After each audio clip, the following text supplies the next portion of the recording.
Alrighty, so for this ride, I'm not really going to talk about the bike or anything technical. I just thought I'd ramble on a bit and talk about where I live, which is Miri. Now, some people ask me where I'm based, and yeah, this is home. A small town up in northern Sarawak. Not a big city, not a tiny little village either. It's just the right size, perfect. Population 350,000 as of 2020. And it's kind of a nice place to ride as well. You don't really need a plan here to ride. Most days I just gear up, start the bike and go. Pick a direction, see where it takes me, 5 minutes out of town and I'm already away from the noise. Another 10 minutes and the roads start to open up a little bit, traffic thins out and everything just feels a little bit calmer. Traffic's pretty chill in Miri. Drivers are generally patient and not overly aggressive. You're not constantly stressed out on the edge. You can actually relax and enjoy the ride, which, to be realistic, is the whole point of riding in the first place. Now, the weather though, that's another story. When it's hot, it's frickin' hot. And when it rains, it just pours. It doesn't mess about. But that's part of life over here. You learn to ride with it instead of fighting it. You ride smoother, you slow things down a bit.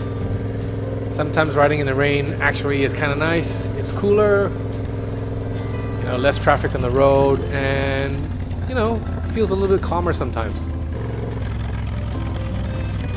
One thing I really like about riding around in Miri is how quickly the scenery changes, right?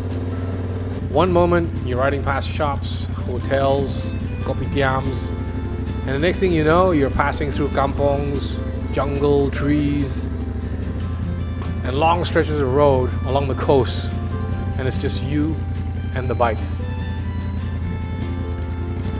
Speaking of hotels, Miri's actually a bit of a transit town.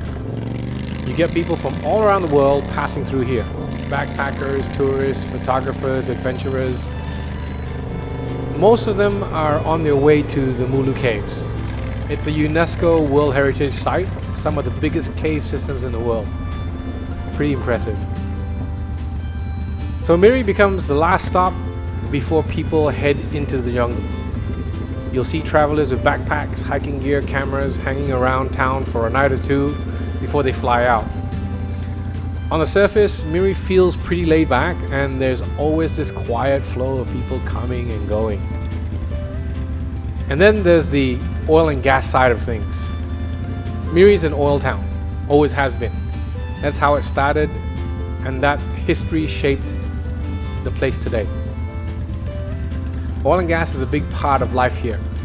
You see it in the work culture, the town layout, the mix of people who come through for contracts and rotations. Some stay for short term and some end up calling Miri home.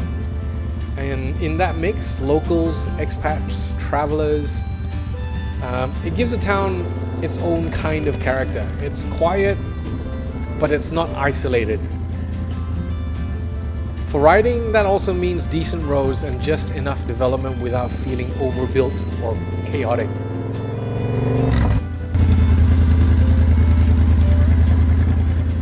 The riding culture here is pretty laid back. Bikes aren't just for weekend toys.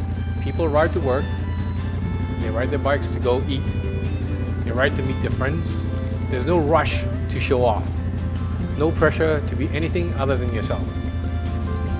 Weekend rides are usually simple, small groups, short routes, nothing fancy. Ride out, stop somewhere for food, talk a bit of trash, complain about the heat, and then ride home again. Honestly, those are my favorite rides. Food stops are kind of mandatory, right?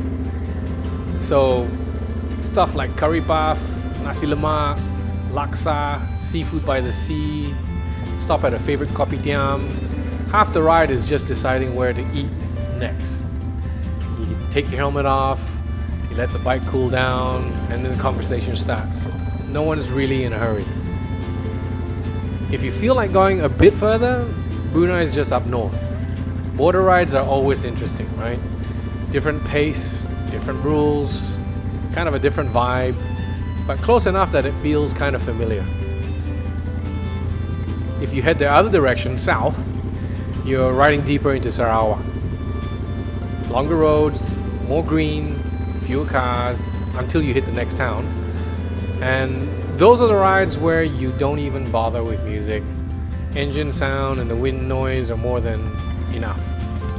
But if you feel like kicking on your Spotify, then go right ahead. Another thing I don't think people realize about Miri is how easy it is to slow down here. You don't feel pressured to constantly be doing something. The mindset carries over into how you ride. You start riding a little bit smoother, a bit less aggressive. You notice small things, the smell after the rain, the way the light hits the road in the late afternoon, the sound of your bike echoing through a quiet stretch of road. Sometimes I'll ride during the golden hour. Not because I'm filming or planning content, but just because it feels good. Cooler air, it's softer light, and everything just feels kind of right. Riding solo here is especially nice. I do this a lot. There's no intercom chatter, no pressure to keep pace, no need to check mirrors every few seconds, but I do recommend you do. Just you, the bike, and the road. Those rides are where, you really reset your head. Honestly, some of the best rides don't even end with photos or footages. Just memories. The kind where you get home, take your helmet off and think, yeah, that was a good ride. Because Miri is a transit town, you also meet interesting people along the way. Other touring riders, overlanders, people passing through on a bigger journey. You stop for fuel or food and suddenly you're talking routes, borders, weather, where you're heading next. And it's these kind of conversations that remind you how connected this place actually is, even though it feels quiet most of the time. So unlike the video that I'm showing you right now, the roads here aren't perfect, and that's kind of the point. They've got character, some good, some bad. They keep you honest, you ride within your limits, you respect the road, and you try to settle into a rhythm. Being surrounded by nature changes how you ride too. Jungle on one side, sky above, the ride cutting through it all. You're just passing through, and that perspective sticks with you a little bit. Riding here isn't about escaping life, it's about reconnecting with it. Clearing your head, slowing your thoughts down, and just being present, just for a bit. That's probably why I don't get bored riding around in Miri. Even if I've done the same route 100 times. It never feels exactly the same. Different weather, different light, different mood, you name it. And filming these rides, that's just a bonus. The camera gives me a reason to head out, but the ride itself is still the main thing. The footage is just a way to share it with you guys. So if you're watching this from somewhere busy, loud, hectic and chaotic, just know that there are places like this that exist. Places where riding is simple. It's peaceful and genuinely enjoyable. And if you're from here or just passing through Miri on your way to Mulu or to Brunei or to Sabah or to KK or to Kuching, all these other places, take your time, ride slow, stop often, and enjoy it. So that takes me to the end of the video. So yeah, that's Miri, my hometown. It's an oil town, it's a transit stop, it's a gateway to the jungles. But for me, it's home. Alright, so it's time for me to stop talking. So if you liked the video, please like and subscribe and leave a comment. I'll catch you on the next ride.